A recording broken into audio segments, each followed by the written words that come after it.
Up of McKinney. We actually have sun up here, so I was wondering. No rain yet, but who knows? Yeah, no, it's been pretty hard a couple of days ago, so it's drizzling a little bit here today. So we'll see. So, morning, Greg. Hey, how are you guys? Can you Bill, hear good me? morning. Good morning. Christine, good morning.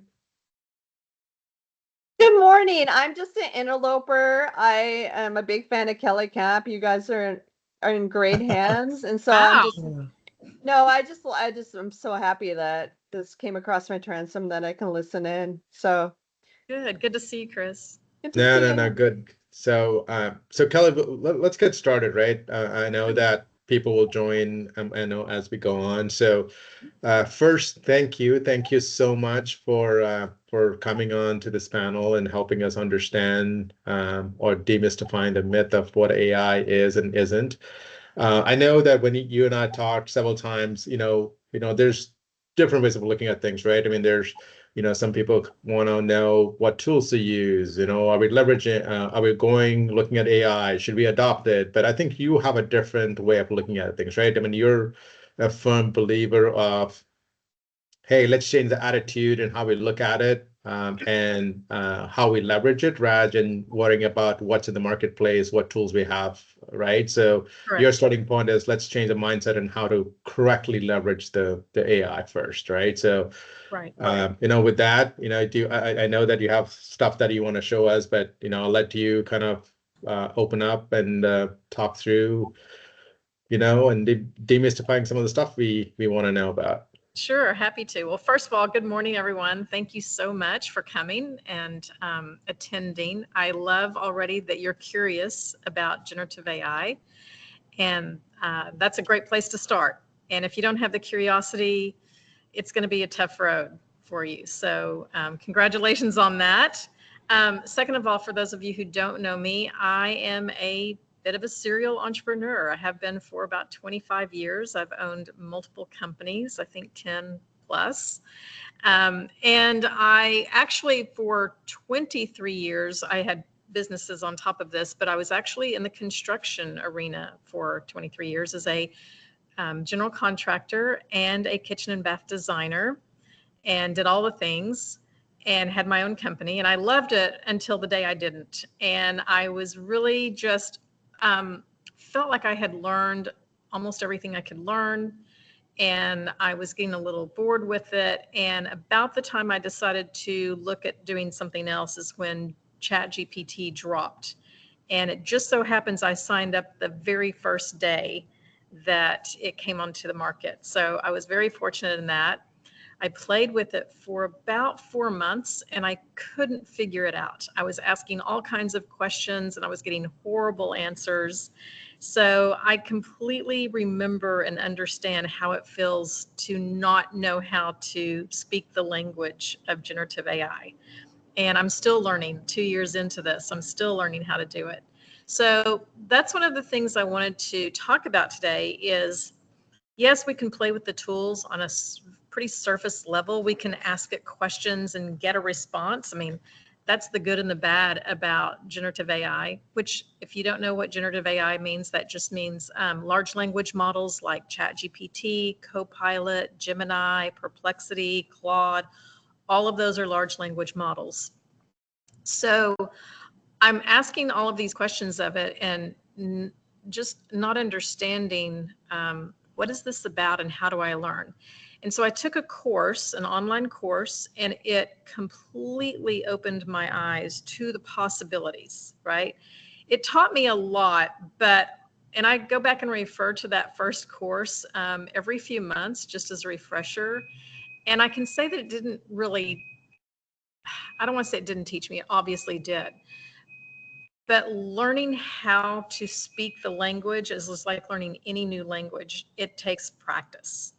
There's no shortcut, right? I mean, you can buy a prompt book and that's going to kind of give you some vocabulary to use, but it's not going to make you fluent. So the only way to become fluent is to just get in there and play with it and try it and use it. And so I don't know how many of you remember when Google first came on the scene. It's been a while now. I'm not sure. I remember when it first came on. But I wasn't used to that tool, and I wasn't used to asking a computer a question. And it took me a while to sort of figure out, right, that I needed to put in some keywords, like 3 to 7 keywords to get to the information that I was looking for. So that right there was our first mind shift, is just moving from libraries and magazines and books to the computer and going to it to find answers. Well, this is the same mind shift, only times 100. And I know a lot of people now that's been out for a couple of years. There's a lot more people who are using it now than there was even a year ago. Interestingly enough, I spoke to a group just about a week or two ago, and we had 20 people in the room, which doesn't sound like a lot, but 20 is a lot for this particular group. And I spoke to the exact same group last year. We had 40 that showed up then, and this was when chat was really new. And I said, raise of hands, how many people have used Chat GPT? And 1 out of 40, just a year ago, had even used it at all.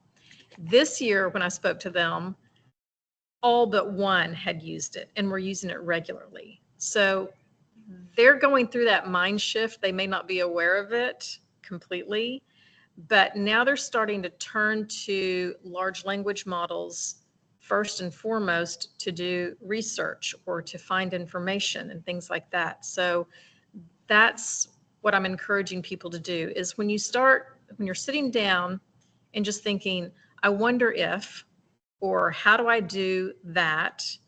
A lot of us are still going to Google, and there's nothing wrong with Google. It's great. But Google search itself, and most of us aren't even aware of this, is when you Google something and you're using, again, 3 to 7 words, it's very vague, and you're not actually getting an answer.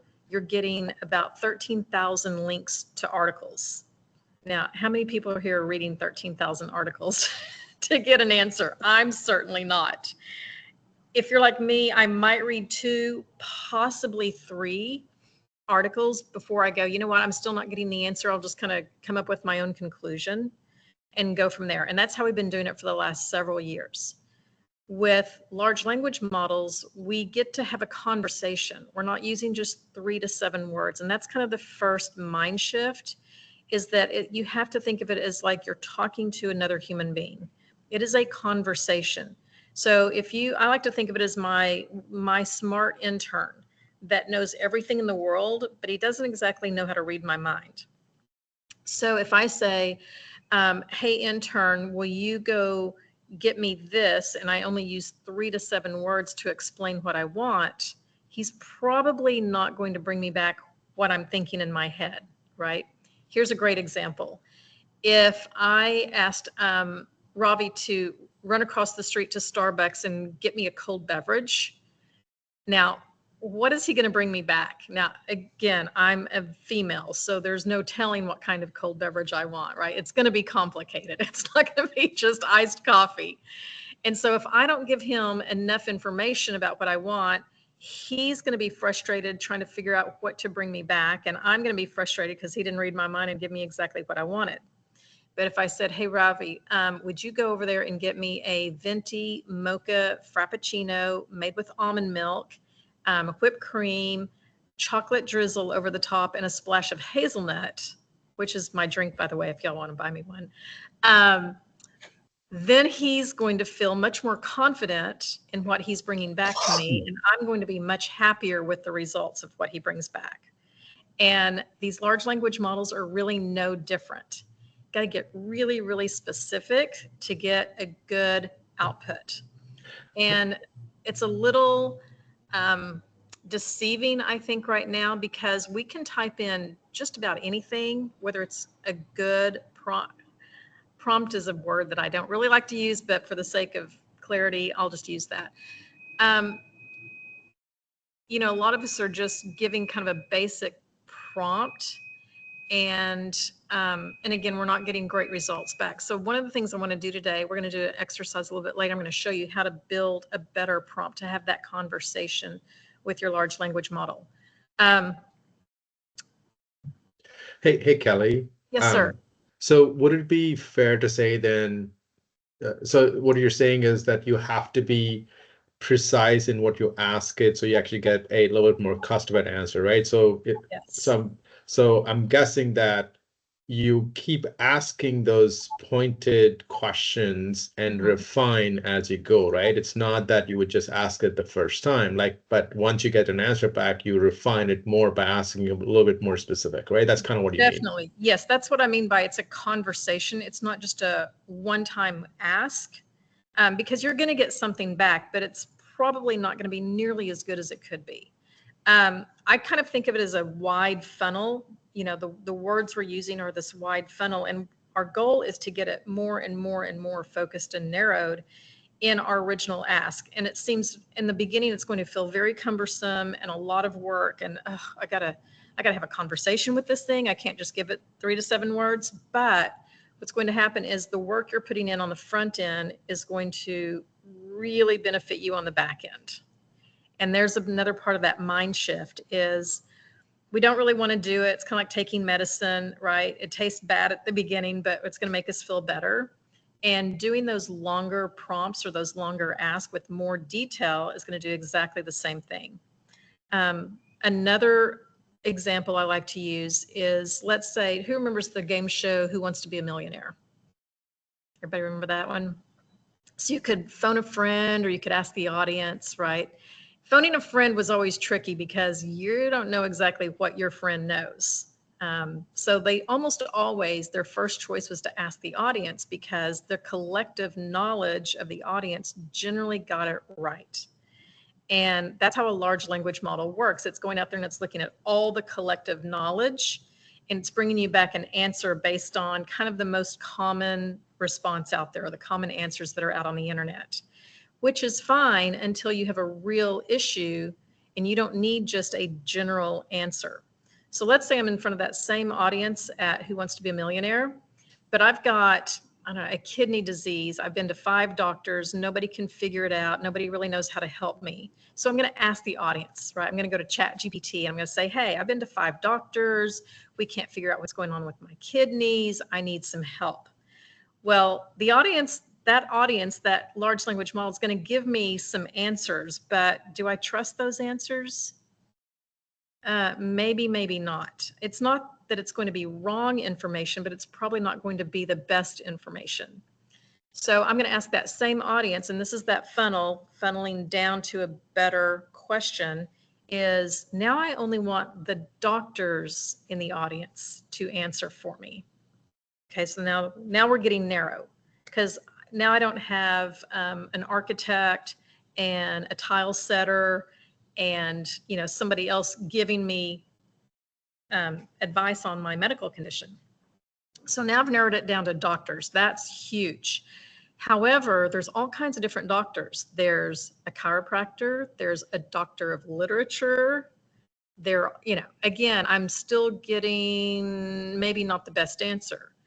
So to skip forward 10 steps, I'm going to say, out of this audience, I only want to ask the medical physicians. I only want the doctors who specialize in kidney disease. Out of that group, I only want the ones who went to the top 5 medical schools in the country. And out of those doctors, I only want those who graduated in the top 1% of their class. Now, do you think I can trust the answer that I'm getting back? Right? And so I really hope this is one of your big takeaways today, is when you're sitting down to ask for something of your large language model, that you think of that doctor. Don't just say, I need X. You're going to get an answer. That's kind of a lazy prompt. Yes, it's time consuming to think 10 steps ahead. But if you're really needing critical information, that's how you have to ask it to get a really good answer back. Okay, any questions about that? Does that make sense? Comments? Okay, good. Makes sense. All right, so that's how you're building your ask. And that kind of leads me to the next thing, is this false sense of saying, oh, I've played with ChatGPT or I've played with Copilot, which is great. We all have to start somewhere, and playing is a great way to learn.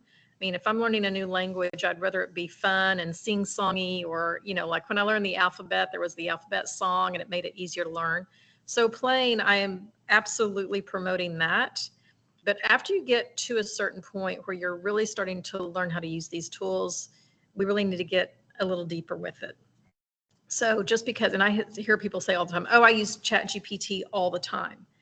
Well, there's a difference between using it and actually leveraging it, right?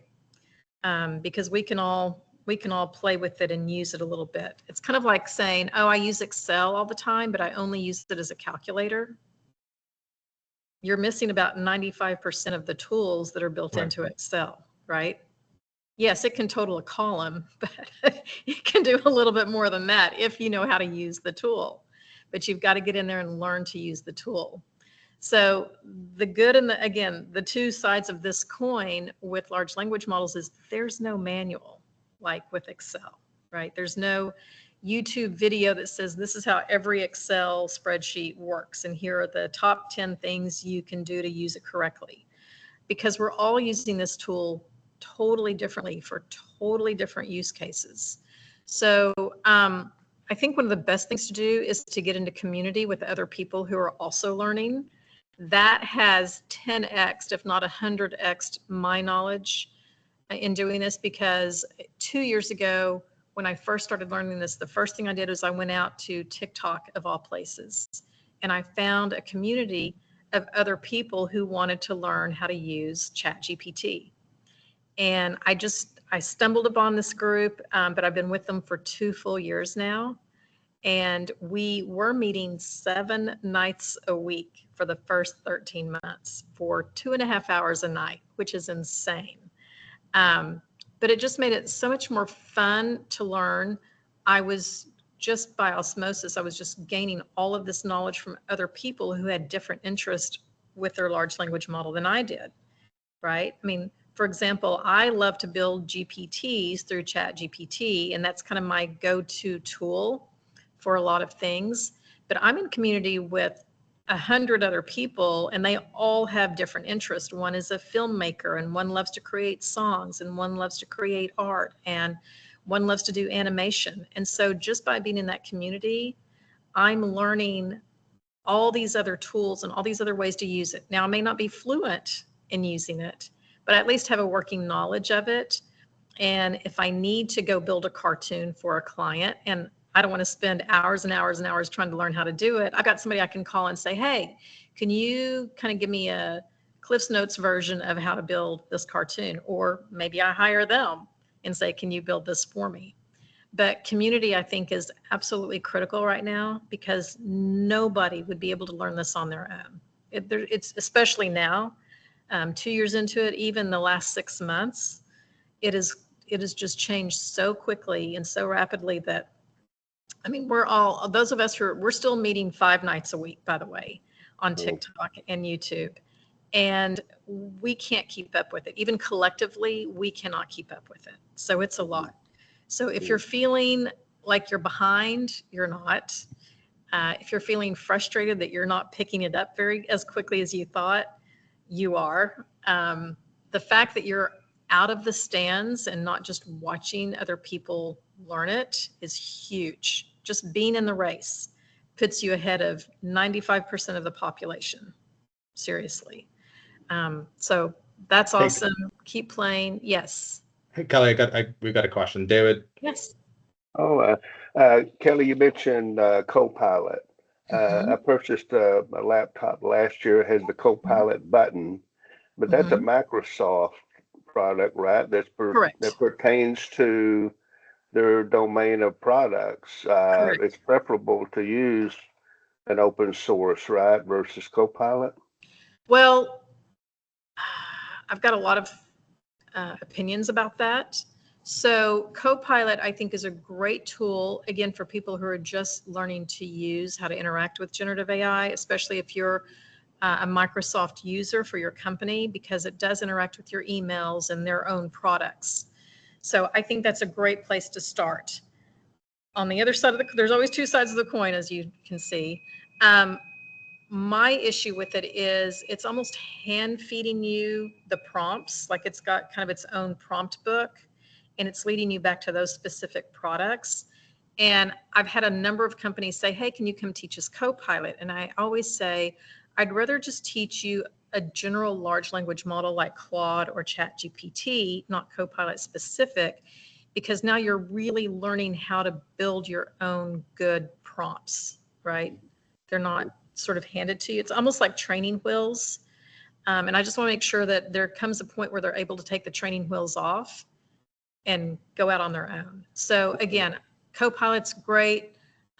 It's a great way to start, especially for big businesses that, you know, are really utilizing that. I think that's probably going to change. I think it's probably already changing a little bit to where it is a little bit more interactive and open source, as you say. But yeah, I mean, just start with whatever tool you need to start with and just start learning it, but also be bold enough to venture out and use some other models, because they're all a little bit different. They all do basically the same thing, but they all have their own personalities. A good example of that is if I told a story to each of you and said, now tell me the story back, you're all going to have the same basic points, you know, facts and all of that, but you're all going to tell it in your own way. And that's a little bit how these large language models work. When I'm doing research, I've got a couple of clients that I'm doing medical research for. I'll open up 5 different large language models and I'll give it the exact same prompt. And it's not changing the basic information, but it's changing the way it's presenting the information to me. So for example, ChatGPT, I call it my Swiss Army knife. It's kind of my go-to tool that does a little bit of everything. And for a long time, it was the only one that was multimodal, meaning it could do art, it could do data analysis, it could do writing, it could do a lot of things. But if I really want to write like a medical report, for example, or I'm going to send something to the FDA and I need it to be spot on and I need it to be a little more technical, Claude is probably going to give me a better output, as far as it's going to give me more breadth of information. It's going to be a little bit more detailed in its information. So that's just an example. Hey, Kellye. So how do you account for, I guess, from a data perspective, right? So I understand, you know, the prompts and how to use it, but I know that there is a premium version and a free version and all of them, right? But in terms of when you put information into these LLMs, two points, right? One, how do we know that it's secure, that they're not using it to kind of do something different?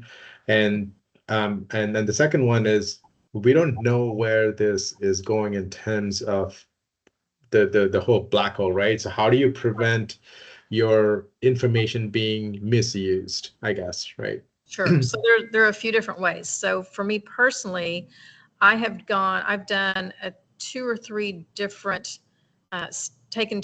steps to protect my info from being trained on with ChatGPT specifically. So back in your settings, you can go back in and set it to where it's not using your data to train on, right? So that's one way. Again, I don't work for OpenAI, so I don't know exactly what they're doing with our data, but I don't work for Google either. And I have no idea what Google's doing with my data. I don't know what Facebook is. Well, I kind of do know what Facebook is doing with my data. Right. And it's not always positive, right? So our information's sort of out there, and I'm a little bit controversial on this matter of privacy, because I feel like, yes, I'm going to be cautious. I'm going to take some steps I'm not going to put my social security out on the internet deliberately, right? But there are certain things about me that are already out there. Like my name is clearly out there. You can go Google me and my name's going to pop up, and probably every podcast I've done is going to pop up, and my YouTube channel is going to pop up. So certain data like that is already out there, and there's really not a way to protect that at this point. However, there are also guardrails that are built into these large language models, and that's changing all the time too. So again, I don't work for these companies directly, so I don't know what's going on in the background. But for the most part, if I had a client one time who was a general contractor, And he said, well, I don't want my competitors to be able to pull up my invoices and see what I'm charging a client. Well, first of all, the word generative in, for example, ChatGPT means generative pre-trained transformer. And the generative part there means that it's literally generating something new every time. It's not even programmed to copy and paste anything. So I think that's the first bit of misinformation that a lot of people have, especially with art. Well, you're copying my art. No, they might do a likeness of Picasso. They might do a likeness of Hemingway if you're writing a story, but it's not literally copying and pasting passages from Hemingway. Right. If you ask it to do that, it's going to go, sorry. I tried to create a song the other day in the style of my dad's favorite artist for his birthday. And I typed in the artist's name and it said, sorry, can't do that. So there are definitely guardrails. But again, we have to take the responsibility of, just like we would with the internet, don't put really personal information out there because we don't know who's got it and what they're doing with it. But on the flip side, there has to be a little bit of trust as well. I remember not that long ago, nobody wanted to put their credit card on the internet for Amazon, for example, or they didn't want to buy anything online because, oh my gosh, my credit card's going in there. Now we pretty much don't think anything about it. So it's kind of a similar thing. So yes, be cautious, but if somebody were really nefarious and wanted to do something with your data, they're probably going to be able to get to it no matter what. Right. Kellye, you bring up a good point about I build a lot of content through articles and PDFs that other people have written. Mm-hmm. When you use that, it's best to quote your source. Always. In this case, since it's generative, Mm-hmm. you're not really, you can use it verbatim, right? Well, a PDF specifically. From a ChatGPT information is what I mean, yes. Yes. So if you've created a PDF and you've put it out on the internet or it's on an Amazon as a book or something like that, it is sort of public domain now, right? I mean, that was somebody's choice to put that out there. So yes, that can be searched just like you would search on the internet. Mm-hmm. And yes, we should always cite the sources. Perplexity is another large language model was kind of their thing. Their specialty when they first launched was sourcing, being able to source data. And most of the other large language models are also doing that now. But again, you always need that human in the loop. You've always got to check the work. Even now with Perplexity, with Claude, with ChatGPT, anytime that it gives me a resource and it lists it, I always open that link and check it because I would say 60% of the time, it's not a real link. Okay. And so that's just part of the work of being the human and making sure we're putting good information out there you've got to check those sources. Don't take anything for granted. It's your intern, right? They're smart, but they're an intern. Got to check the work. Great question. Anybody else about security? I know that's kind of a broad answer, but the world's evolving, and anytime there's new technology, that's our first place to go is out of fear and, oh my gosh, what are they going to do with our data? And I'm not saying we shouldn't be cautious. We absolutely should. But new technology brings new ways of doing things, right? Like putting our credit card into our computer. That seemed really, really scary for a few years. I think this is very similar. Any other questions? Nope, we're good. Okay. So again, I think coming back to that human in the loop, this tool is really made to relieve you of those tasks that you don't really want to do. You wish you had that intern who was super smart. You could just hand it off to. You're clearly not going to say, my CEO wants X, just go make it happen. Write a paper, write the annual report. And then you're not going to take that annual report he wrote and hand it to your CEO, right? You're definitely going to check it. You're going to be the creative director. You're going to scan through it. And this is where your specific knowledge and your experience really plays a huge part in the process. So everyone is afraid that it's going to take their jobs. but and it may take your actual position if you've not kept up with your own, your own field of expertise. We still have to keep up with that. But also, if you're not learning how to leverage these tools to help you in your job, then somebody who does know how to leverage it may end up taking your place someday. If it's still taking you 3 weeks to write a 3-page paper and it takes somebody else 10 minutes, that's not a hard call for an employer to make. So that's another reason to really embrace this technology. But it is just an assistant. It's not built to take anyone's job. It's really made to assist you. So if you have been fearful about these tools, I would challenge you to, again, shift that mindset and look at it with curiosity. Like, here's a tool at my disposal. It's really, really inexpensive to use, if not free. How can I leverage this new tool to help me, right?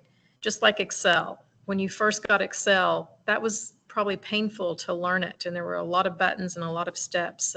But once you got used to it, now it's making your life so much easier. It makes your job so much faster. You're so much more accurate. It was just a tool. And these things are just tools. Kellye, I think that's good advice, right? And I think when I started playing with, I actually played with a tool called Notebook LLM, which is I think from Gemini. Love that. Especially when I was going into this consulting engagements, one of the things that you had to continuously prep is, okay, so I have the slides. How do I tell a story, right? I mean, and if you want to kind of learn how to tell a story, so one of the things that's available in a Notebook LLM is if you actually insert a document or a PowerPoint, you can actually generate a 2-way conversation in a heartbeat of that content, right? So it helps you understand, okay, so I didn't think about those questions, or I didn't think about that approach. I didn't think about that type of conversation, right? So I think you're right. I think different tools have different purposes. So there's no one tool to fit all, but it's like you said, it's about leveraging what you have and understanding how it works and making it work for you. Correct. Right. And a lot of people, I mean, I just got a hold of a new tool a couple of days ago, and I've played with it a little bit. I know it's phenomenal. I've seen what other people are doing with it, but I'm kind of in that same boat of I've got this new tool and I'm so overwhelmed. I don't even know what to ask it to do. Right. It's like, just ask it anything, Kellye. Oh, but this seems so big and important. I don't want to waste my credits, not asking a great question. So I can understand there's a little bit of paralysis there when you're looking at a blank page, even if it's a large language model. And what do I ask this? So one of the things I do often is I'll just ask my large language model, I don't even know what to ask. Like, here's the subject I'm interested in. Here's a project I need to do. Help me come up with 20 ideas about what I could ask you in regards to this project. So that's something that a lot of people, I think, are still not aware they can do, is if you don't even know what to ask it to help you come up with the questions. Right. That's a superpower. Yeah. David, you got a question? Oh, Kellye, one more question. It's probably a hardware myth too. They're advertising all these PCs that have the Copilot button and it has enough GPU. But in actuality, if you have a laptop, probably in the last 3 to 5 years, it's going to run these programs, right? Yeah. Yes. I mean, I've got a couple of computers that are pretty old now, and I've not had any trouble running a large language model with any of them. Right. No, it's pretty easy. Good. Yeah. So there's lots of mind shifts to go through. Kind of going back on your notebook LM and looking at that blank page, I think a really good question to ask, and I ask myself all the time, and again, I've been doing this full time for 2 years, and I still catch myself going, Kellye, you could make your life so much easier. Why don't you use your large language model to do X? So that's where I would suggest you start, is to say, which part of my job is repeatable? What's frustrating? What feels overwhelming? What problem do I need to solve? That's a great place to start. Even in play, just go to your large language model and say, here's a problem I'm trying to solve, and I don't know how to solve it. And it can be anything.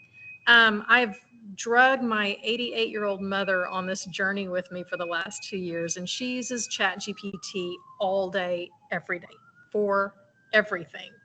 And I say that to say, if she can figure it out, I mean, she's a pretty tech savvy for an 88-year-old, but you know, she was not raised with technology. And so just because I showed her a little bit about how to talk to it, she literally uses it every day. So a few months ago, she wanted to add a landline in her home, and she called AT&T, and they said, yeah, it'll be about 3 weeks before we can get out there, and it's going to be $100 for us just to make the trip, plus, you know, whatever else we need to do while we're there, and we're charging you for our time. She was like, I bet chat could help me. So she took a picture of her wall jack, and she asked chat, how do I install a landline? And it just, bam, here's 5 steps, do it. And she had it installed in 5 minutes. Saved her $100, right? So again, that's part of that mind shift. We keep thinking, oh, I've got to use it for work, and I've got to create this huge document, and I've got to analyze all this data, and I've got to, you know, do something really fantastic with these tools. You don't. I mean, that's part of the adoption, is just to start thinking of using these LLMs first. You know, I need a phone number, I need an address, I need to find out whatever.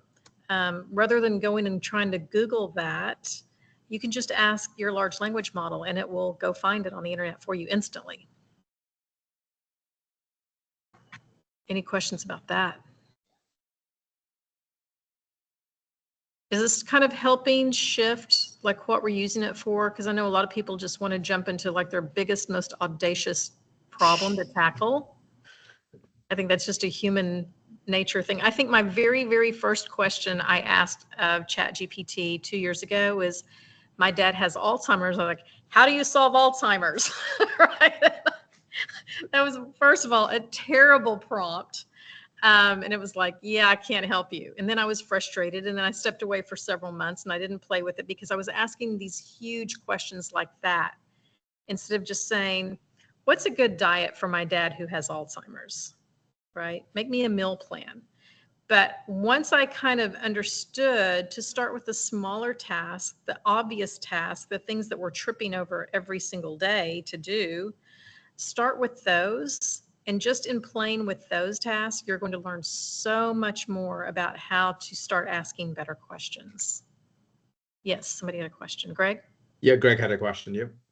Yeah, no, I'm really appreciating your sort of willingness to dive in, how you went in, you know, 2.5 hours a night, because one of the challenges that I've had, I launched a game here, an analog Dawn of Disruption AI board game.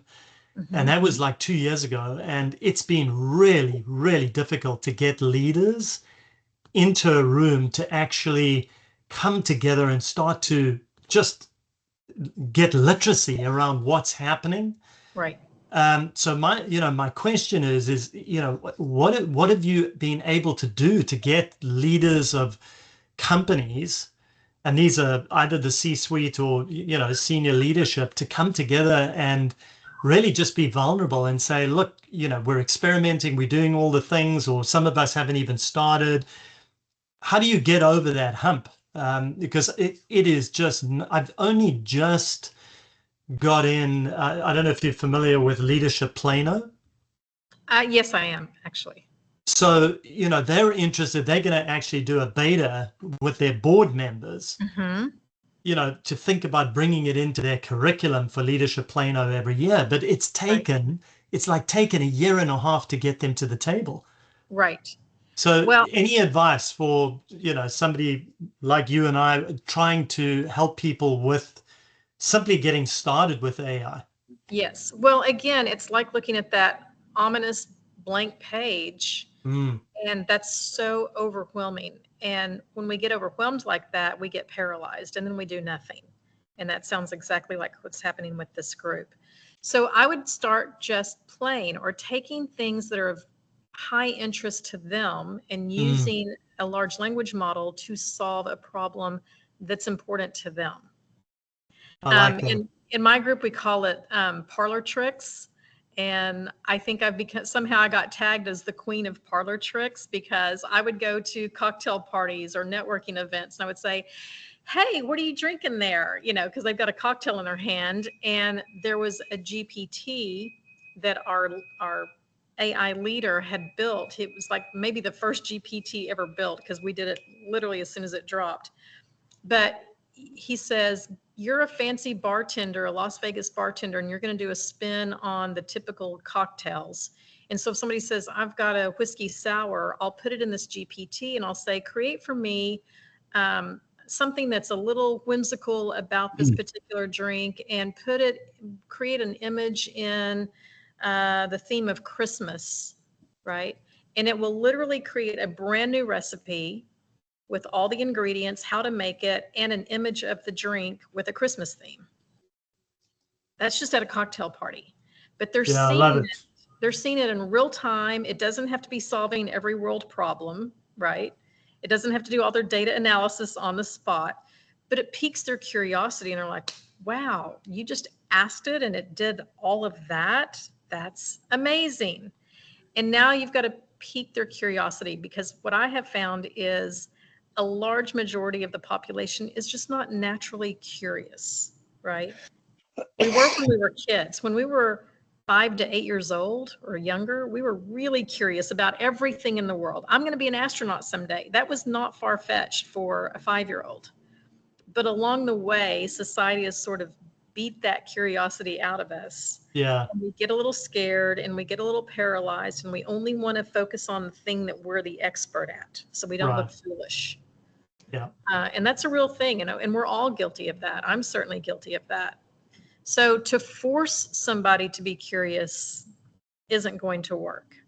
But if you can meet them where they're at and find something playful and joyful that is of interest to them specifically, then do that. If they've got kids or grandkids, show them how you can write a fairy tale for bedtime for them, with their names, their best friends' names, and the name of their pet. And, you know, they get lost in a magical forest and they meet these interesting characters, and, you know, and say, hey, here's a story for you to take back to your kids tonight.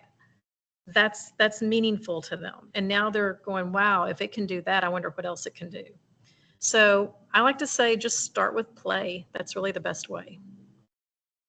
Hey, Lizette. Thanks, Kellye. I appreciate it. Thank you, Greg. That was a great question. Yeah, I was going to double down on that play. You know, I've started posting for my connection some things that I do on AI to help kind of demystify it, because we don't really know what to do with it or how to use it. And so, you know, I just posted how I started to make a strategic plan for my week, because sometimes it can be overwhelming, but really to get people, and then people just like, oh, I didn't even know you could do that, right? But it's one of the best tips I think I had from my daughter was just talk to it like you'd talk to a person, right? And so, and then I started using it for all sorts of things, like, hey, help me map out a garden plan, right? For my, and what you had said earlier about ask AI what you should ask it so that it has the right prompt.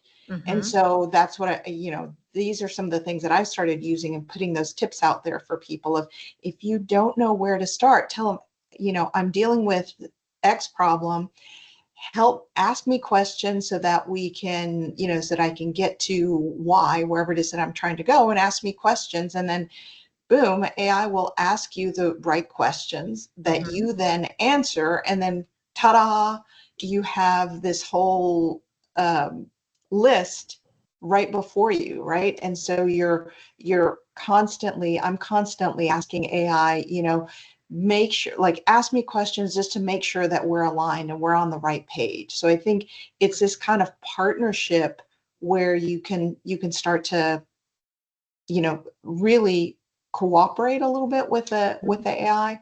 And I think the other thing that I want to say, at least on the AI piece, I know you talked about the security, but one of the groups that I had gone to had said, it's really wise for you to take a paid account so that you can have your own ecosystem if you're going to be dropping, proprietary things. And then also be careful about some of the proprietary things that you put in there, but definitely have your own ecosystem. So Yes. thank you. Great. Well said. You've made lots of great points in there, Lizette. Thank you so much for that. I agree with every bit of that. And talking about the free versus the paid, I mean, most everything is around $20 a month if you're going to do the paid version. Some are more expensive for doing different things, but most of the basic large language models are $20 a month, which that can also add up to. But the difference between, at least with ChatGPT, the difference between the paid and the free is the free will usually only give you so many prompts before it sort of times you out. And usually they'll put you in timeout for a couple of hours or so, depending on how many people are using it. Kind of like Candy Crush back in the day, right? You're totally into the game and you're playing. It's like, sorry, you're out of time. You got to come back in 2 hours. And you're like, oh, because they want you to pay, because it is a business, right? They need to make a profit. But with the paid version, you're going to get all of the newest updates first. You're going to have pretty much unlimited usage of the large language model. Anytime their upgrades come out, you're going to get them much faster than anybody else. You just have more tools at your disposal.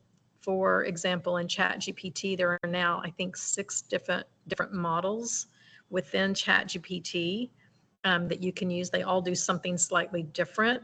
So you're going to have access to all of those. I haven't had paid in 2 years. I mean, I haven't had free in 2 years, so I'm not sure exactly what the free does and doesn't offer right now. But again, $20 a month, just get one of them, pay for it for 1 month. You can cancel anytime. See if you like it. If you're like, I don't really get this, then go try Claude or try Perplexity. They're all about $20 a month. So just try one a month for a while until you kind of figure out which one you like to use or which one serves you the best, and go from there. It actually has more, Kellye, and I think they categorize it now. So, data analysis is one wing, writing is one wing, coding is another wing. So they actually categorize it in a way. So they have a lot more LLMs available if you're a paid version, right? A lot. Yes, right. A lot.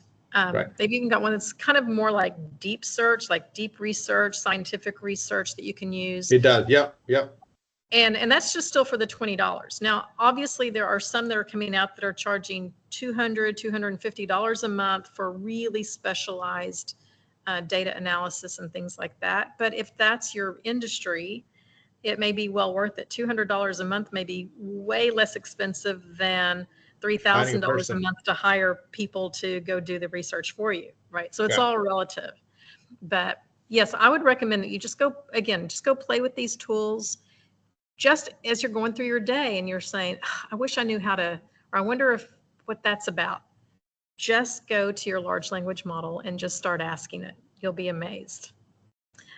So talking about taking this kind of to a deeper level and not using it just on the surface, I do have a short exercise, unless somebody has a question, but I do have a short exercise that I think everyone will benefit from, because I think at this point, we're all pretty much using a large language model to write our emails, right? Is there anybody not using it for emails? I'm not using it. You're not? Really? Are you just writing your own emails? Right now.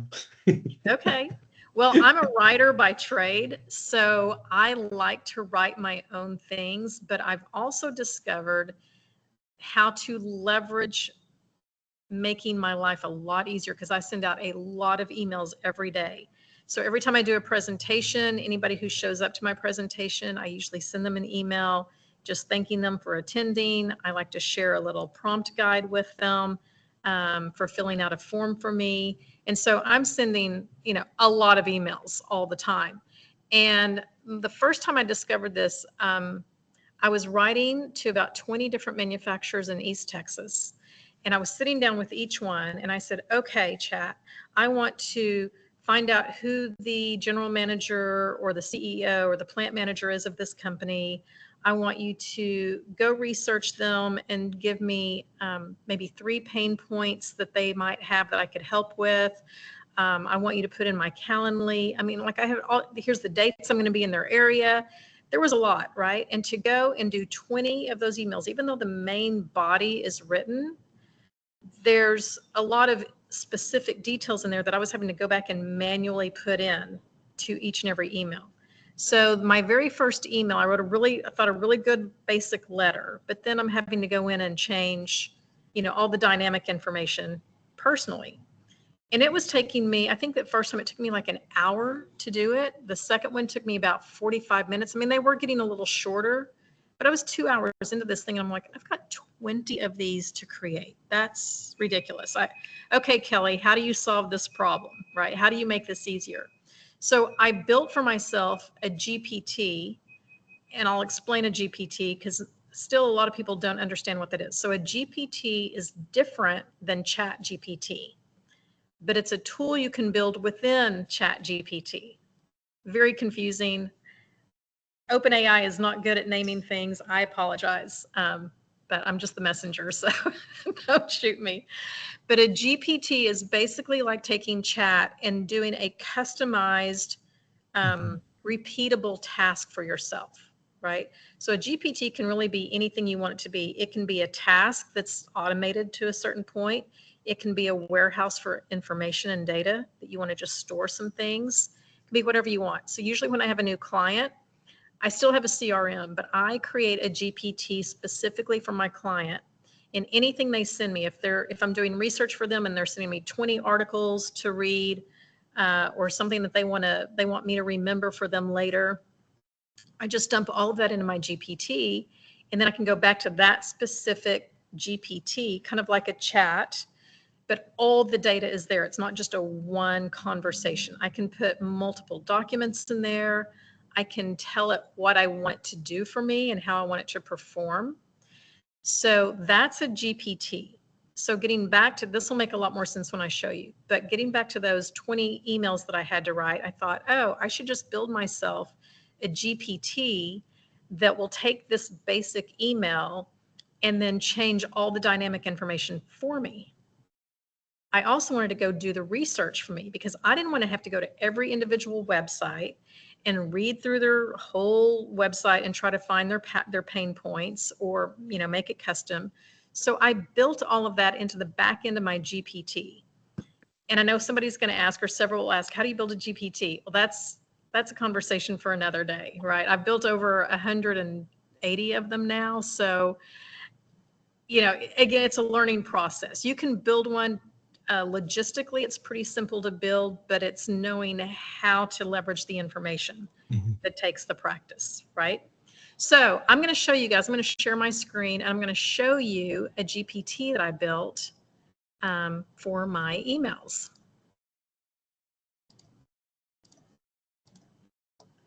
So here's my, can everybody see my Chat GPT window? Okay. We can. Okay.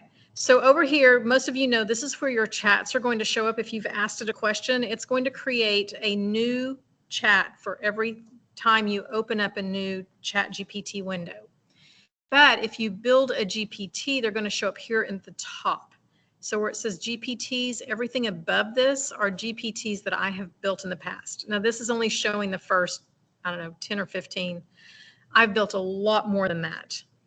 But so I've got one that's a note taker. So yes, we've got things like Otter and Fireflies and all of those note takers, but I didn't like to be limited to the data they were giving me back about my meetings. So I created my own GPT to be a note taker with the headers and the kind of information I wanted to pull from my meetings. So I was able to build a GPT to do that. So now I'm not having to pay for my note takers anymore. So the one I want to show you is this, I call it manufacturer's letter because that's what I started doing it with. So when I'm building a GPT for somebody else, I usually just have one button right here that says start here. Generally, it will create 4 prompts for you here at the bottom to help get you started. But then you're like, once you get out of that, you don't see the 3 questions anymore, or the 3 prompts. You're like, oh, what was that other prompt? So I just make it easy and just say start here. So I'm going to click this. And in the background, I've said, here's a letter. This is the letter I want you to stay with. I don't want you to deviate from this letter, but there is some dynamic information there that I want you to change for me. So all I want to have to do is type in a company name, the city and state, so that if there are 2 companies named the same thing, I'm not getting the wrong one. And then I'm going to be in their area on these dates, and I'm trying to set up a meeting with them. So it's going to ask me for that information because that's dynamic and that changes. But it's going to do a lot more. So if somebody wants to throw out the name of a company and their city and state, let's do that. I'm going to let you guys be a little interactive here. So somebody throw me a company. So Teresa's house. Teresa's house. Okay. It's a assisted living and memory care company here in the DFW area. Okay. And then what dates, let's just make up some dates. What dates are you going to be in the area that you want to talk to them? The month of June. June, let's say the 3rd through the 8th, for example, okay? So I'm going to do that, and all I'm going to do, so that's all I've put in here into this GPT because I've built in the background all the information that I wanted to go pull for me. So I click that, and here it is. So it's confirming. Oh.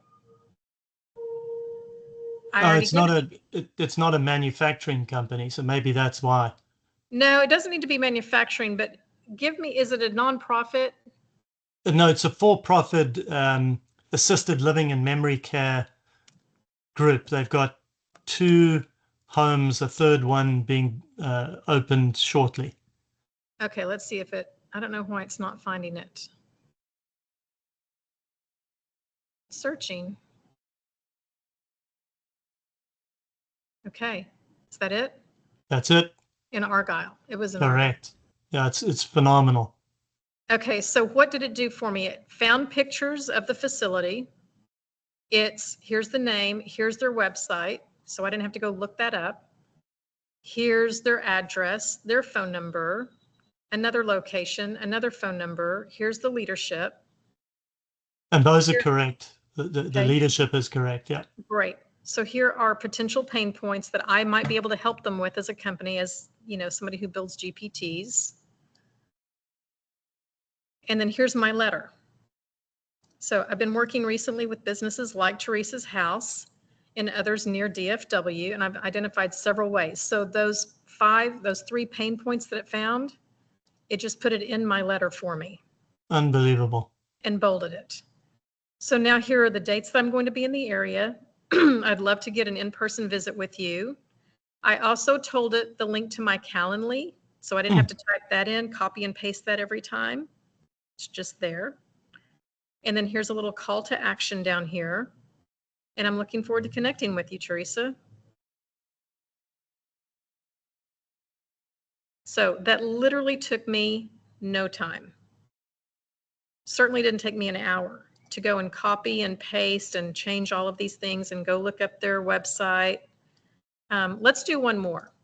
Somebody else have a business, maybe a bigger business or something you think would be tricky to find. Anybody? Do NetSwitch, NETSWITCH. They're in California. NetSwitch. Okay, what part of California? San Francisco, California. San Fran, California. Okay, and your dates? This is the same 3rd to the 8th or 12th. Okay. But you see how easy it can be. I don't have to even put in all the data. I just need to make sure it's not finding the wrong company if there are 2 companies with the same name. Is that correct? Yes. Yeah, it's a cyber company. Stanley's main owner. Perfect. Great. Now these are links. So if you want more information, there's LinkedIn to their site. There's an article. There's the Better Business Bureau, right? So these are actual live links I can click on and it'll take me right there. Yeah. There's another one. Spider-Man, Stanley. Stanley is from Spider-Man? From Marvel. Or Marvel Comics. So here are the pain points that they might have, right? We can automate compliance documentation. We can enhance their threat intelligence analysis, or we could streamline client communication, which is what we're doing here. We're streamlining our client communication. And then here's the letter. So there are their pain points. There's the company that knows it's in South San Francisco. There are my dates bolded again, my Calendly link. And so you could add in whatever information you wanted to find for you, and you're not spending all of that time digging for that data every time you have a new email to send out. Really good. Any thoughts, comments? Kellye, thank you, for sharing that with us. I think it just demonstrates the intentionality behind what you said right in the beginning is what I heard you say is you've got to go through the pain of the work of setting things up very precisely, very accurately, telling it exactly what you want. And the fact that you've done that now, it almost looks like magic, but you've put in all the specifics behind the scene in the custom GPT. Correct. That's yielding precisely what you need to do that. Correct. And that investment of time. So you probably invested a couple of hours initially, but now what would take you all day and all night for 20 emails, you can do in 30 minutes. That's right. And I think it did take me a couple of hours because I didn't even have the basic letter written yet. So a lot of, probably an hour of that was just crafting that initial letter to where I wanted it to be general enough to anybody, but specific enough for all of the data that needed to change. And then I went, oh, I really want those dates I'm going to be in town bolded. So I went back and changed that. Oh, why don't I just add my Calendly link? Because I was still copying and pasting that in. I went, oh, I don't have to do that. So some of it was just a learning curve, right? It wasn't even really building it out. It was just, oh my gosh, I'm not used to having a tool that can do all this for me. So if I'm going to use this for not just manufacturers, but for anybody, how do I build this GPT to where it can just create the information that I want? And I've got others that will ask me questions in the beginning. That one kind of did, like, tell me your dates you're going to be there and tell me the name of the company and their location. But I can build any GPT to prompt me with whatever questions I need to give it so it knows how to go do the work for me. Phenomenal. So you can load directly from a Word document, like a list of, I've got lists of content, and it's so long, I don't remember what's on page 5, but I could ask it to find a subject within that content, right? Absolutely. So here's another way I'm hacking my email GPT just like that. So typically when I go and do a presentation, at the end of my presentation, I've got a QR code with my contact information, and then a QR code next to that. The QR code will lead them to, which I'll try to share today, will lead them to a questionnaire about my presentation. And it says, give me your name and your email address. Tell me what you found helpful about this presentation. What was one of your biggest aha moments that you got from this? And so they're filling out all this data. And of course, it goes back to a spreadsheet automatically for me. Well, now I can just pull that spreadsheet into this GPT and say, write a thank you note to all these people. And and I've told it, go find the most favorable quote about my presentation that they made or their biggest aha moment. And it will put that in their email to them. Their own words are in the email that I'm sending them. That's powerful, right? And I'm not having to create 20 or 25 of those emails all at once. I just drop in my spreadsheet and say, write an email to all of these people, and just one after the other, it just does it. I don't have to say next. Okay, now this one, now here's the name and the email. It just takes it from the spreadsheet and does it. Hey, Kellye, so just to clarify, in the same motion, is it physically sending the emails, or is it just giving you the content where you actually have to go and send the Yes. emails out? So it is an automation. It is not agentic, meaning it's not a true agent where it will send the email for me. Right. However, that's literally already around the corner. I mean, there are some agents that are out there, but they're still very new and what we like to say, very janky. They Right. still require a lot of hand holding. And I'm kind of in that, that arena still of, I don't want to give an agent access to my entire computer and my credit card to go order a pizza for me. Right. I need a little bit more trust and a little bit more verification from other people using it before I personally do that. But it is here. There are some agents out there, but I wouldn't trust them just yet because they're maybe a month old. There's a lot of bugs that need to be worked out, but we're getting to that point where I can say, now go send, and it will do that for me. Right. I mean, I could use something like Zapier or Make and tie that in with my GPT and have it do it automatically. So there are ways to do it, but I still like to have a little bit of control over it. And I'm still crafting that letter all the time. I'm changing it up, where I've got multiple GPTs that each have a letter.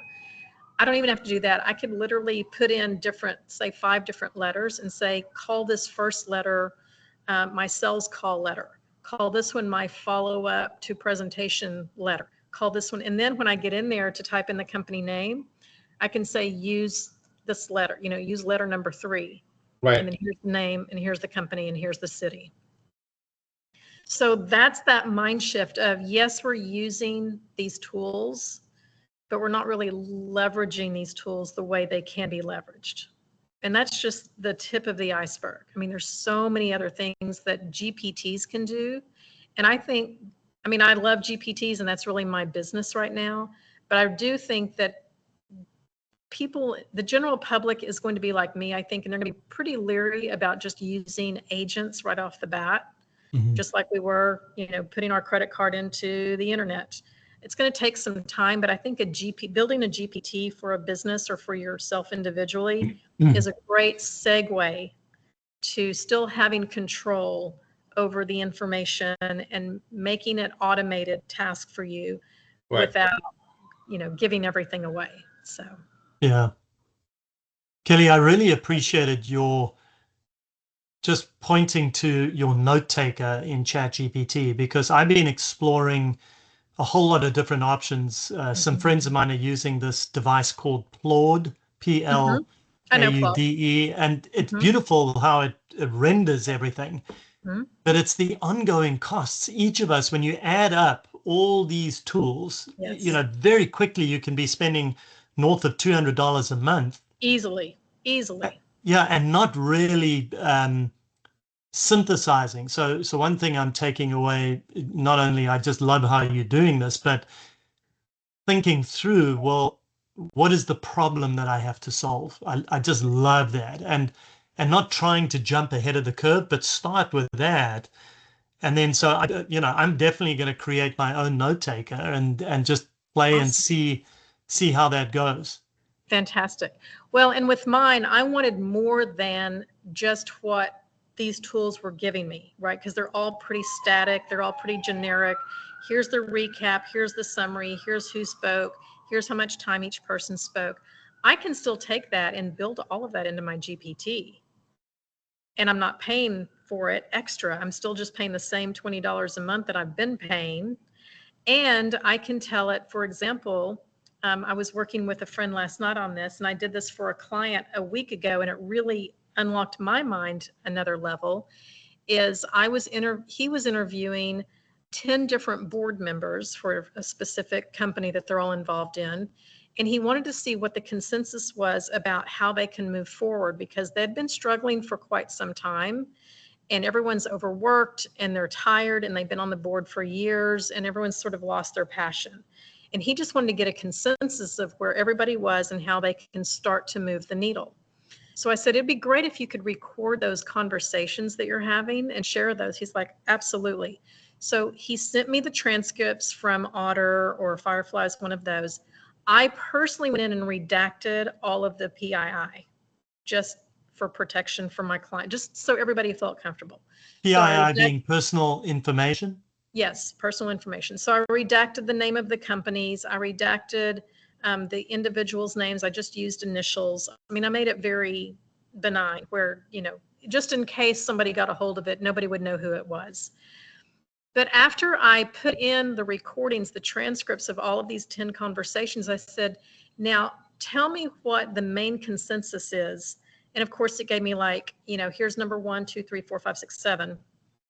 And I said, I asked it 2 or 3 other questions. And my last question was, now read between the lines and tell me what's really going on.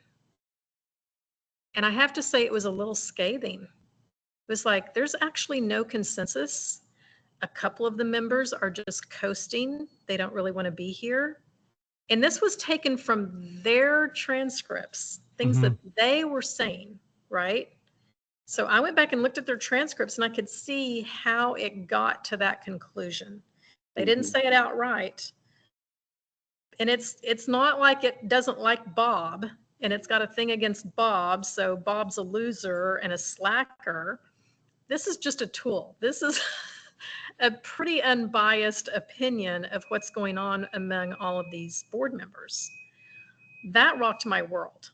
So in my note taker, I then put in, now read between the lines and tell me what I should know about this client that they're not saying out loud. Like, is there conflict in their life that they're struggling with right now? Now, it doesn't know that for sure. But if they said something like, yeah, my wife's really has been in the hospital for the last 3 weeks and, you know, and they just said a snippet of it that maybe I didn't hear when they said it to me. But in my note taker, it can happen and say, you might want to be a little bit more compassionate because their wife is dealing with some health issues, you know. I thought that was phenomenal. Yeah, you know, a lot of pushback, Kellye, against AI is you're divorcing from the human side, the relationship side. But on the other hand, it can enhance that, right? Based on Yes, kind of what you just described. It can, it's again, it's how you leverage it. You can leverage it, yes. That is such a great point, David, because again, taking that same example, you know, maybe Bob mentioned his wife, and I'm so focused on taking my notes or, you know, listening for the business side of things that kind of just went over my head. And I didn't really think about it until I got my notes back and it says, hey, you know, you may have missed this, but maybe you should show a little compassion here, or just have some patience if Bob doesn't get back to you in 24 hours. Yeah. Or maybe follow up with Bob a week from now and say, hey, how's your wife doing? Yeah, building relationships. That's building relationships. That's just using the tools to help us come back together. And I've said this for the last 2 years. I feel in my gut in some strange way, and I'm starting to see it, in some strange way, all of this technology and AI is going to start bringing humanity back together. I truly believe that because we all are still humans. We all have our line in the sand that we're just not going to cross with technology. Yeah. Kellye, no, go ahead, David. Go ahead, finish your thought. Oh, can I give you a quick endorsement, very quick? Sure. So, group, month or so ago, I presented to Kellye a very complex issue. It was a procure to pay, about 8 steps, 500 users, and in the process time between each step. And it was a real life example where we ultimately had to create a Power BI. It took months to do it. And we went through that, and it was a pretty darn good model. And, you know, it's going to allow me to build in, I'm on the risk security side, kind of build in some thinking about the risk involved, not just the process time, but we went through that and it was very, very good, very helpful. Good. That was a fun project. Yeah. So yes, when we start to get into the business side of things, the sky's the limit, right? Because we've gotten so used to just having to do the hard things because there's no one to hand it off to and there's nobody to ask, that we just grind through the day and we grind through the problems. And oftentimes we're not really getting the conclusion that we want, but that's just how we've done it forever and ever and ever. But just like David said, we took a pretty complex situation and he said, I need it to do X, Y, and Z. He fed me the information that he had on hand. I uploaded that into the GPT. And again, you can redact things. For example, if you've got, say, a utility bill, for example, and all of the PII is at the very top of this statement, I mean, just, bend it over and take a snapshot of just the billing, not any of the PII, and upload that. I mean, that's a way of redacting. There's lots of ways to redact. Some are simpler than others. But yeah, that was a great example, David. I'm glad you brought that up because that would have taken you how long to get that conclusion? It took us months because I knew the code, I knew the field code, and the BI developer did not on the software, but he knew how to bring the two together, and so it was 500 users and about 10 different processes that have processing time in between. The complaint was people were complaining, where's my stuff? I'm not getting it on time. I got it approved. And that's the reason what prompted the original discussion years ago at a hospital in Dallas. So, and it was a very cumbersome report at the time too. You had to know what you were doing, but yeah, good plan. That's a great case study or use case. So if you, and we all have multiple people usually in the company that we're working with, whether it's internal or external, they all have different opinions. They're all busy. We're all needing something from each other. And that is a real struggle. And so what if you could build a tool, like I said, you can just use a GPT to warehouse information, if nothing else. Just have a place to download all of that data, making sure it's secure, of course. But once it's in there, now you can start asking some really deep questions of all of the data, not just one piece of data. You can have up to 10, I think 20 different documents you can upload at once into ChatGPT, for example. I think they're all a little bit different, but with Chat, I think it's 20. And let's say, I mean, I got 800 utility bills from a client a couple of months ago, and there was no way I could put all of those in, but I put them in a zip file, like in a folder, and that folder counted as one. So there are some workarounds for getting that data in there. But I'm telling you, every time I do another job or another project with a client, I'm learning exponentially what's possible. And it's only because I'm out there in the real world with real world, challenges that I'm trying to solve. And that's how I'm learning what's possible. And again, after 2 years of this, I still feel like I haven't even really scratched the surface. I mean, the sky is the limit. Right. But I hope this has really piqued some curiosity and gotten the wheels spinning and all the possibilities that you could actually use for yourself or your companies. Yes, Greg. Just a quick question. Have you found anything that you can take a photograph or scan handwritten notes and have ChatGPT understand those? Is that possible? Yes, and that's a great point. I often forget that people don't know about what I call the photo feature. That's not an official title, but I call it the photo feature. So you can actually upload photos into your ChatGPT and ask it questions. I actually built a GPT for another client who's a beekeeper. And I said, I bet I could analyze your hive, the health of your hive for you. So I just pulled some pictures off the internet. I said, give me some unhealthy hives and some healthy hives and something in between. Don't even tell me what's what. I just downloaded about 8 different photos, and one by one I uploaded them and created my GPT to say, okay, and I don't know anything about bees, or at least I didn't before I built this GPT. Now I know a lot about bees.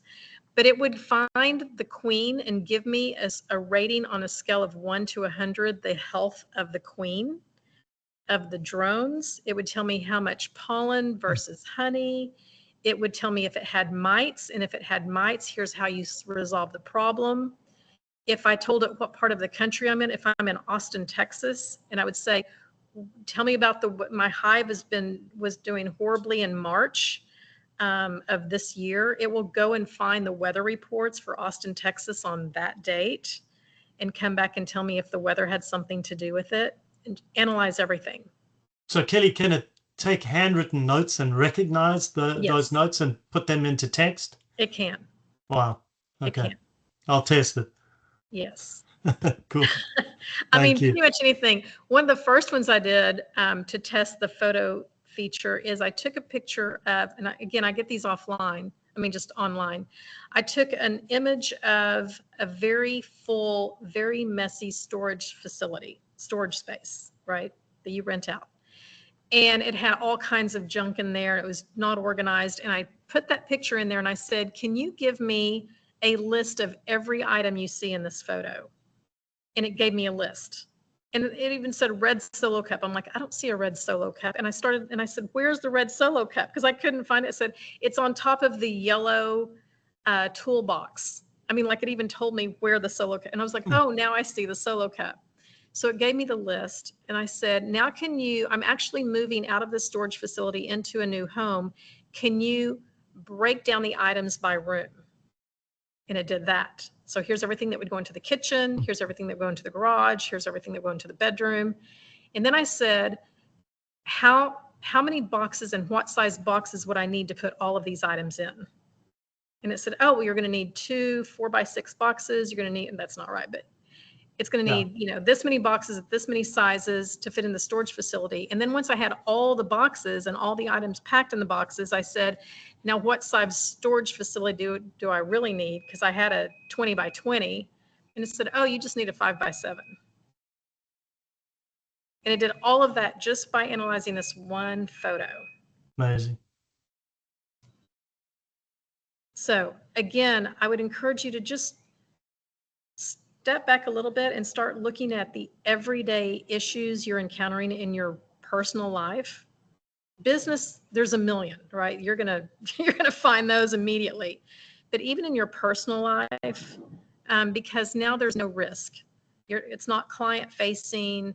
Nobody else is affected if you screw it up, and I don't know how you could screw it up. But if you're just wanting to play around and you don't want to be judged, this is the other thing. My big mind shift, my first one, I think, was, oh, I can ask this tool any question I want. I can ask it as many times as I want. I can keep saying, I don't understand, say it in a different way, or tell me like I'm 15 years old. I use that one a lot. Or I could say, tell me like I'm 5 years old. That's usually a little bit juvenile for the answer that I want. But I can just keep asking it, and it's not judging me. It doesn't care how many times I ask. It doesn't care if I insult it. It's not going to cry. It's not going to get its feelings hurt. It's not going to hold it against me. It doesn't judge. And I think that is one of the biggest hurdles for us to get over with using this tool, because we're so used to being judged or fearing that people are going to judge us. Yeah. For asking Kellye, a dumb question. Yeah. Kellye, I think, when you're talking about having a conversation very early on, right? And I think in ChatGPT, there is an option where you can actually talk to it. So instead of typing it in, you can actually, I think it's right next to your the microphone button, which actually has a black circle with vertical lines. Yes. You click on that, and you can physically have a conversation with that. And yep. Oh, that's not it. They're right here. The black one, yeah. And it's pretty interesting because you can actually talk to it in your normal language, and it'll kind of have a conversation with you, which is kind of also saves a lot of time, if you don't want to type. So that's a good way to look at it as well. And here's another level, Ravi, that you may or may not know about. So you have to start a new chat to get this voice feature. Once you tap the voice feature, mine's called Claire. We named it ourselves. Claire's going to start talking to me, and I'm going to turn her on so you can see. So wait for the blue sky. All right, I'm looking forward to it. Let me know what you. Hey, Claire, how are you?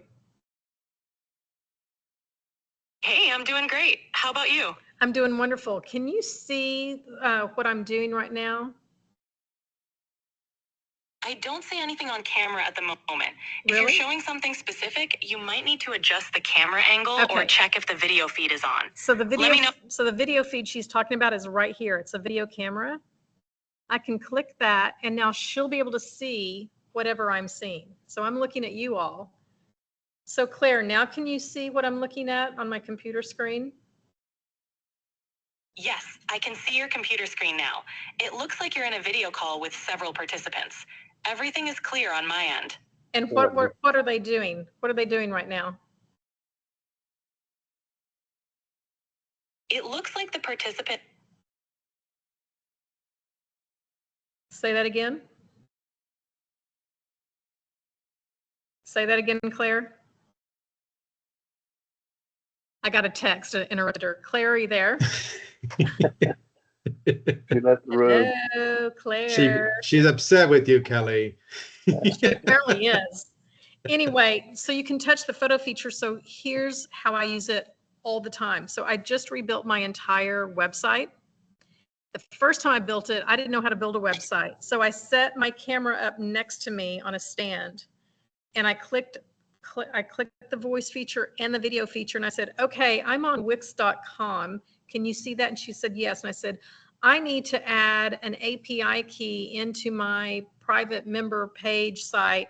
I have no idea how to do that. Can you walk me through it? And she did.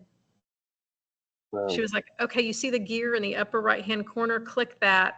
And I go, okay, now what's next? Well, now you need to go do, she helped me build my entire website. Nice. Amazing. Because she can see, it's like having an expert literally sitting next to me. So then last week, because it's been a year and a half since I built my website, last week I said, okay, it's time to update my website, but I'm super lazy. Like, I don't want to go through this again. So I told Claire, I said, I want you to go look at my website. Here's the email address. I want you to analyze it and tell me the top 3 offerings that I have now, because it's changed in a year and a half, right? I was all over the place a year and a half ago. She goes, oh, here are your top 3. And I said, okay, now I want you to rebuild my website page by page, focusing on these 3 offerings only. And so I would show her a picture of page 1. I said, let's start with page 1, showed her the image, showed her the screen. And I said, now create an image of what it should look like. And she laid out my whole page for me. So then I just had to go back and just make a few changes. I didn't have to start from scratch and rebuild. Yep. Or I could say, I don't really like that, change this. But she went through my entire website. We got it down to, I think, 5 or 6 pages. It was 15 or 16. It's cleaner. She rewrote the text. She gave me a layout to copy. It took me, I mean, maybe 2 to 3 hours to redo my entire website. Brilliant. And you're using Wix, Kellye? I am. I'm not a programmer or developer, so. Yeah, no, I think that's awesome. I mean, it's probably not the best, but it gets me where I need to go, and I've got other things that I'd rather be working on. But again, I've used it as a tour guide when I've gone to a foreign country. I turn on my voice, I turn on my camera, I go, I'm in this city, in this country, I'm walking down the street, I need a walking tour. And she goes, oh, well, the building on your left was built in 1847, and it was originally used as a government, blah, blah, blah, blah, blah, and the whole thing. Amazing. Yep, the world has shifted. Totally shifted. So our minds have got to shift with it, right? Yeah. Yeah, Brilliant. it makes us more self-reliant, right? And I think it takes a dependency out, and it actually makes you self-reliant. I think that's the biggest thing, right? So, Yes, which is, again, I highly recommend if you've got older parents or relatives or friends, just like my mom, it has made her so much more independent now, because she doesn't have to call me to fix the soundbar on her TV. yeah, Or she yeah. doesn't have to call me to install that landline or to come up with a new recipe or whatever. She just can do it herself. Yeah. And now she's teaching all of her friends to do it too. Tremendous. You know, kind of your point about questions, some people get irritated when you ask them too many questions, right? Yes. And I was in years ago in the CEO's office. I had the only chance, and he had a plaque on his desk, ask one more question. And I took that to heart, you know. Yes. I think that's great. And you know what? Now we can ask what seems like the obvious question, like in a group of people, you're like, I'm not going to ask that because probably Yeah. everybody else already knows that and I'm embarrassed. Yep.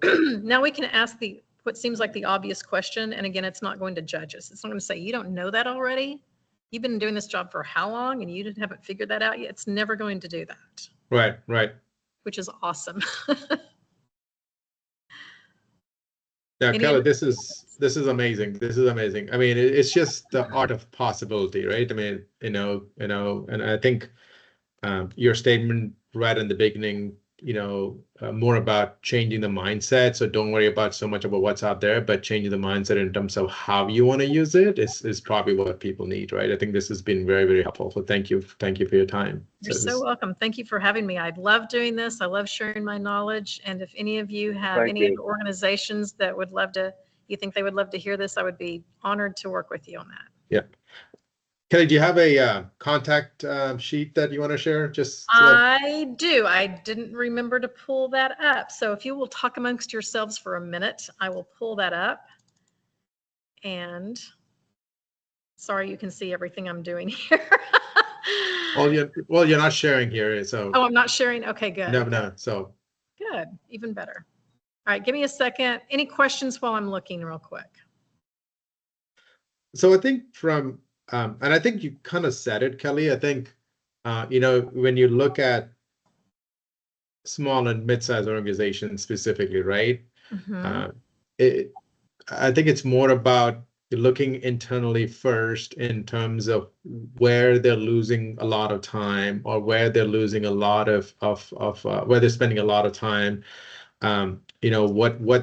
Where are they leaking either finance or time or process or dropping things, or just understanding what their business is, right? It's one more tool that they can go to kind of understand what's happening instead of relying on somebody else to saying, hey, here's kind of what's happening. So they trying and figuring out the issue they're trying to solve for or the question they're trying to answer, would be a really good point where they don't have to always go external to figure that out. I mean, they can kind of play with this and kind of leverage this to kind of be in a better position to kind of see what's happening in their business and what to do better, how to do it better, sequence of doing things, right? I mean, even Yes. a question like, hey, when do I physically need to hire 3 extra people if I'm in this business, if I'm at a certain revenue target, right?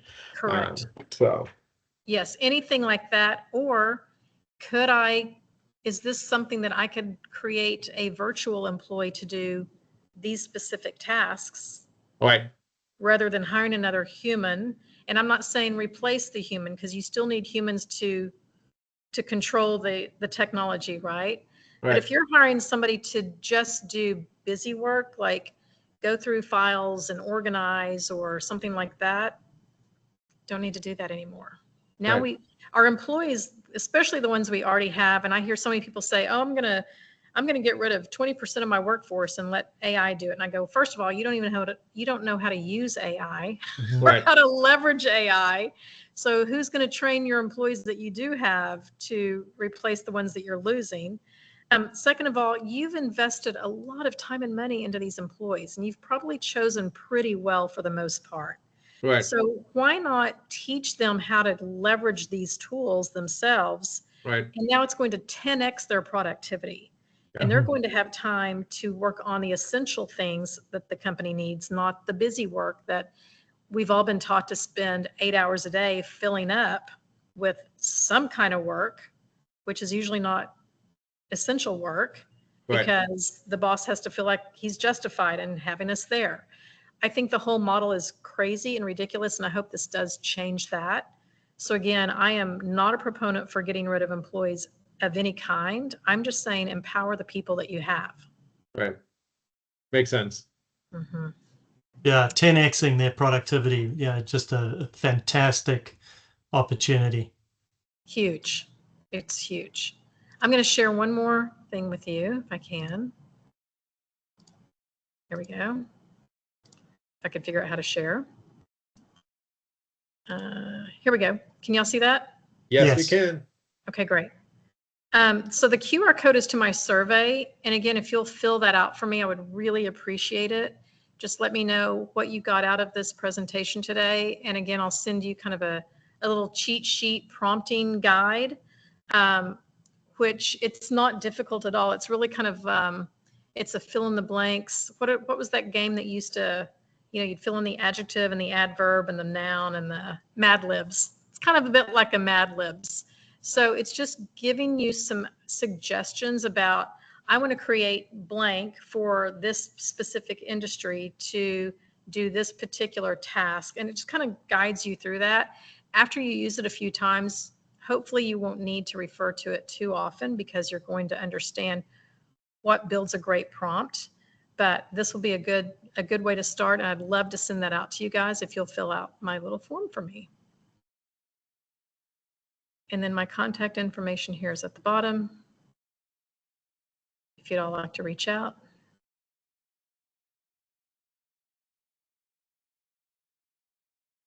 Does everybody have that? Yeah. What platform are you using to take us to the survey? Is it just Google Docs? It's just Google. It's a Okay. Google form and goes to Google Sheets. And it's all right if I have a different email to a Gmail?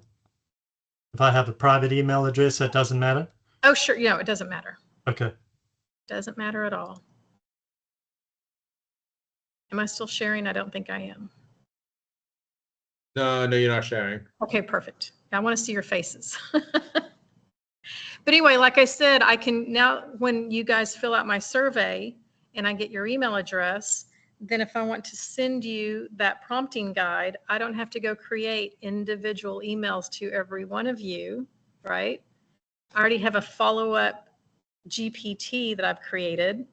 I can pull in that spreadsheet of all of your email addresses and say, now create an email to each of these people.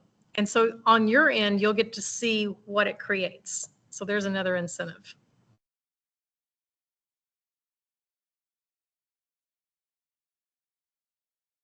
Any questions? Yeah, I think that was it. That's a lot of information. It's always like a fire hose when I start speaking, but thanks for sticking with it and hanging in there and asking good questions. I really appreciate that.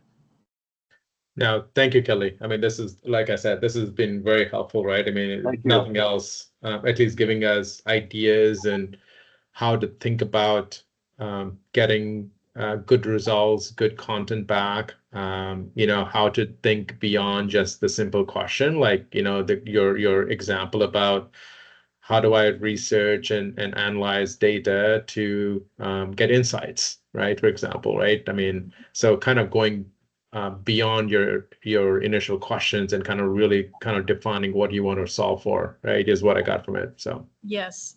Ask the questions that you've always wanted to ask, but you never felt you could.